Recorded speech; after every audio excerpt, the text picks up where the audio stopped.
Hello, हाय, नमस्कार, good evening मेरे प्यारे विद्यार्थियों। प्रहार बैच आरपीएससी फर्स्ट ग्रेड के अंतर्गत जो चल रहा है उसमें आरपीएससी फर्स्ट ग्रेड में राजस्थान जीके से संबंधित आपके लिए 10 इंपॉर्टेंट क्वेश्चन यहाँ पर कवर करने वाले हैं। व्याख्या सहित इनको कवर किया जाएगा। जो आपके लिए आरपीएससी फर्स्ट ग्रेड का जो एग्ज़ाम होने वाला है 23 और 26 तारीख को, उसके लिए इंपॉर्टेंट क्लास रहेगी बहुत ही। यहाँ से अवश्य आपको क्वेश्चन देखने को मिलने वाला है। मारवाड़ का भूला बिसरा नायक किसे कहा जाता है? महाराजा अजीत सिंह, लाल चंद्र सेन, राव गंगदेव, सूर सिंह। मारवाड़ का भूला बिसरा नायक किसे कहा जाता है? जल्दी से कमेंट कीजिए, बहुत ही इंपॉर्टेंट क्वेश्चन है। तो वो कहा जाता है यहाँ पर आपका Ravchandra Sen. Option B answer right रहेगा। जिस किसी ने ऑप्शन बी आंसर दिया है वो सही हो जाएगा। रावचंद्र सेन की बात करें तो मारवाड़ का भूला बिसरा नायक रावचंद्र सेन को कहा जाता है। रावचंद्र सेन के जन्म, ध्यान रखना, जन्म कब हुआ? 30 जुलाई 1941 को जोधपुर में। स्थान पूछा जा सकता है जोधपुर। इनके पिता का नाम राव मालदेव के पुत्र थे रावचंद्र सेन।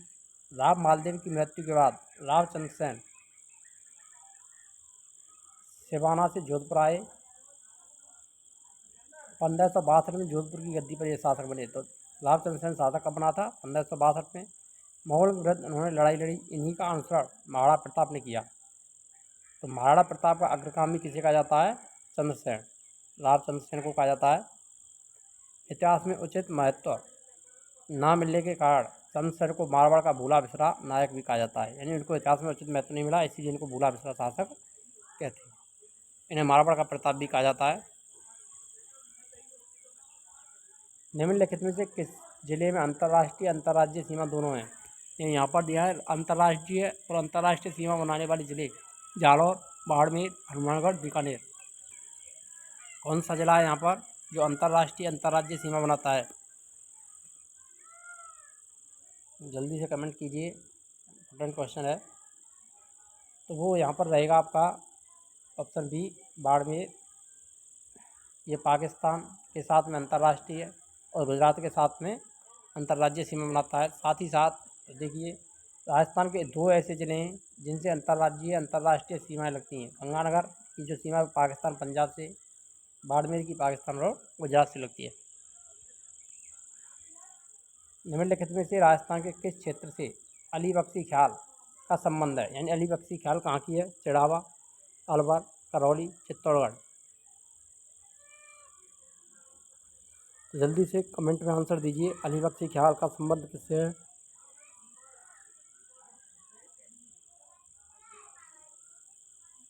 तो इसका जो संबंध है वो Alwar. Option B answer right हो जाएगा। अली बख्शी ख्याल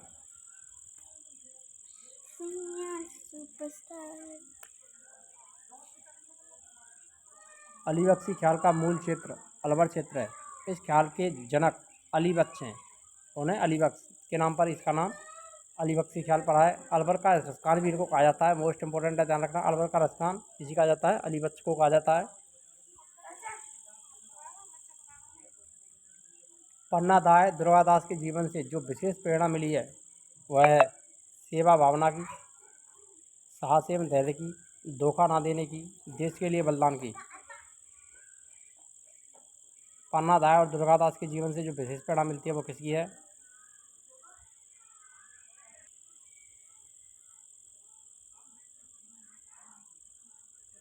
तो कौन सी रहेगी? सेवा भावना की, साहस धैर्य की, धोखा ना देने की, देश के लिए बलिदान की। तो पन्नादाय और दुर्गादास राठौर ने देश के लिए बलिदान की प्रेरणा मिलती है। ऑप्शन डी आंसर सही हो जाएगा यहाँ पर। पन्नादाय और दुर्गादास के जीवन में हमें देश के बलिदान की प्रेरणा मिलती है। राजस्थान में नहीं अपितु भारतीय संस्कृति में पन्नादाय का नाम मातृत्व बलिदान, साहस और वात्सल्य का प्रतीक बन गया। इनमें समर्पण और त्याग की प्रतिभूमि मानते हैं। मारवाड़ के दुर्गादास राठौर में देशभक्ति और स्वामी भक्ति कूट कूट के भरी थी। ऐसे महान देशभक्त जिनका जन्म 1638 में महाराजा जसवंत सिंह के मंत्री आसकड़ के यहाँ हुआ था। राजस्थान की अर्थव्यवस्था के प्रमुख क्षेत्र कृषि, उद्योग, जनसाधारण के जीवन की गुणवत्ता से संबंधित सर्वाधिक निर्णायक मुद्दा कौन सा है जो आर्थिक क्रियाओं के स्तर को प्रभावित करता है? व्यापक निरक्षरता, जल का अभाव, पूंजी की कमी, ऊर्जा की कमी।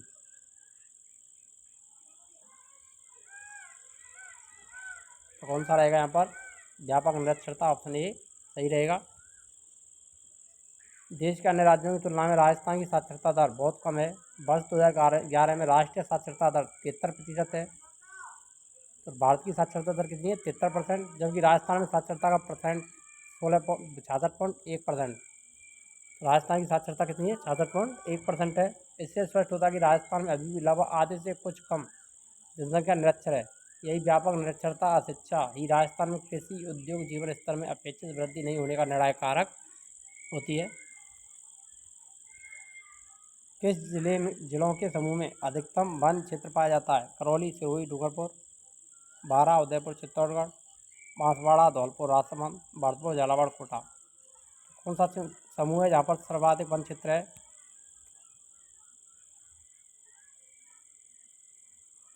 तो यहाँ पर सर्वाधिक वन क्षेत्र वाला कौन सा समूह रहेगा? बारां, उदयपुर और चित्तौड़गढ़। ऑप्शन बी आंसर यहाँ पर सही रहेगा। जिस किसी ने भी बी आंसर दिया है वो राइट हो जाएगा।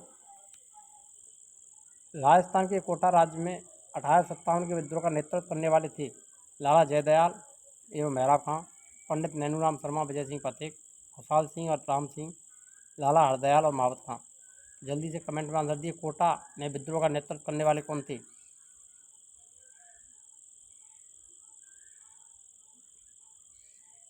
तो वो कौन थे? लाला जयदयाल और मेहराब खां ने। तो क्या था? ऑप्शन ए सही आंसर रहेगा। कल के लिए आप विशेष सेशन आपके लिए लेकर के आएंगे।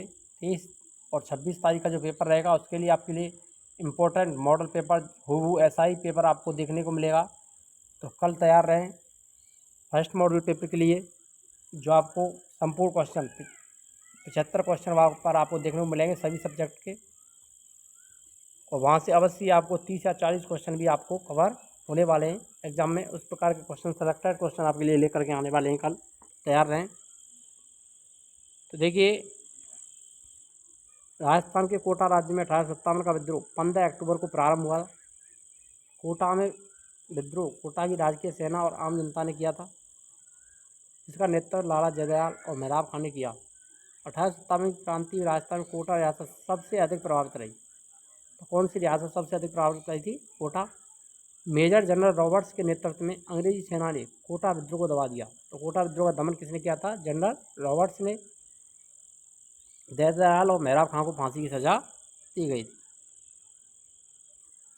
1818 में कंपनी की ओर से राजपूत राज्यों से संधि करने वाला अधिकारी कौन था? Charles Hector, James Ferguson, Mock Manson, Charles Metcalfe. जल्दी से कमेंट में आंसर दीजिए। यहाँ पर करेक्ट आंसर कौन सा रहेगा? कंपनी की ओर से राजपूत राज्यों से संधि करने वाला अधिकारी था, तो वो कौन सा था आपका? Charles Metcalfe. Option D answer सही हो जाएगा। राजस्थान की लगभग सभी रियासतों ने 1818 तक गवर्नर जनरल लॉर्ड हेस्टिंग के कार्यकाल में अधीनस्थ गठबंधन की ब्रिटिश संधि कर ली। कंपनी की ओर से राजपूत राज्यों से संधि करने वाला अधिकारी चार्ल्स मैटकॉफ था। अलवार, भरतपुर, धौलपुर राज्यों में लॉर्ड वेलेजली के कार्यकाल में सहायक संधि स्वीकार कर ली थी। निरंजनी संप्रदाय के संस्थापक कौन थे? संत हरिदास, संत निरंजन दास, संत रामचरण, संत रामदास। निरंजनी संप्रदाय के संस्थापक कौन थे? जल्दी से कमेंट में आंसर दीजिए।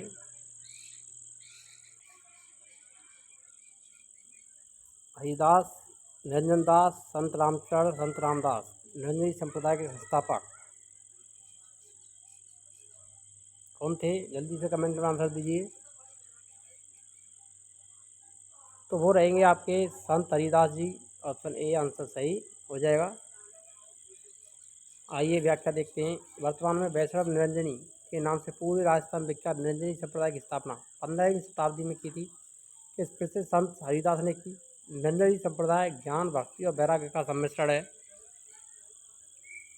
राजस्थान की एम सैंड नीति 2021 का उद्देश्य है राज्य में निर्माण कार्यों में नदियों से प्राप्त बजरी के उपयोग को बढ़ाना, अन्य राज्यों की नदी बजरी के प्रयोग को रोकना, नदी बजरी के लिए निर्यात को बढ़ावा देना, प्रदेश के माइनिंग क्षेत्रों में खानों से निकलने वाले अपशिष्ट वेस्ट की समस्या का समाधान करना। एम सैंड नीति 2021 का उद्देश्य क्या है? तो यहाँ पर जो करेक्ट आंसर रहेगा वो कौन सा हो जाएगा? प्रदेश के मानक क्षेत्रों में खानों से निकलने वाले अपशिष्ट वेस्ट की समस्या का समाधान करना, ऑप्शन डी सही रहेगा यहाँ पर, इसलिए नीति लागू की गई है। कि राजस्थान सरकार द्वारा एम सैंड नीति 2021 जारी की गई। एम सैंड का अर्थ होता है मैन्युफैक्चरिंग सैंड। प्रदेश में बिल्डिंग निर्माण में बजरी की कमी को दूर करने के लिए मानक खानों से निकलने वाले अपशिष्टों से बजरी का निर्माण किया जाएगा। इससे बालू की कमी संबंधी समस्या को दूर किया जा सकता है। और वीडियो अच्छी लगी तो वीडियो को लाइक करें, शेयर करें, और चैनल पर नए हैं तो चैनल को सब्सक्राइब करना ना भूलें। मिलते हैं नेक्स्ट वीडियो में, तब तक के जय हिंद, राधे राधे, जय श्री कृष्ण।